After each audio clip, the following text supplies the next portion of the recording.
Donc pour moi, le slow tourisme, c'est vraiment prendre le temps d'aller un petit peu plus loin, on va dire, de voir plus de choses, de vraiment s'immerger intégralement dans un pays avant de passer à un autre, quoi. Chaque année, le trafic aérien est en hausse. Depuis le début du mois de janvier 2025, on observe une augmentation d'environ 6% par rapport à 2024. Mais alors, peut-on encore voyager tout en étant éco-responsable? La réponse est oui, mais cela implique de respecter certaines conditions. Par exemple, sur un trajet Paris-Marseille, l'avion émet 84 fois plus de CO2 que le train. Là, le dernier qu'on a fait, vraiment, on savait qu'on voulait aller jusqu'en Turquie, même peut-être un peu plus loin. On ne savait pas, on savait juste qu'on partait. On savait pas combien de temps, on savait pas jusqu'où. Voilà, on a vraiment. Mais c'est un lâcher prise qui se fait petit à petit au fur et à mesure des voyages.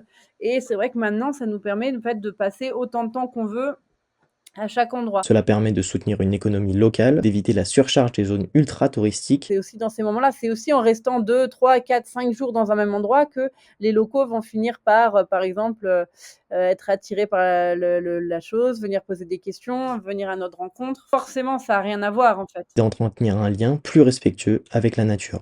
Bah, pour moi, c'est sûr que l'impact écologique, il est moindre quand on voyage lentement, surtout nous avec un gros véhicule comme celui-là qui forcément, c'est notre point faible, on va dire, en termes d'émissions de CO2.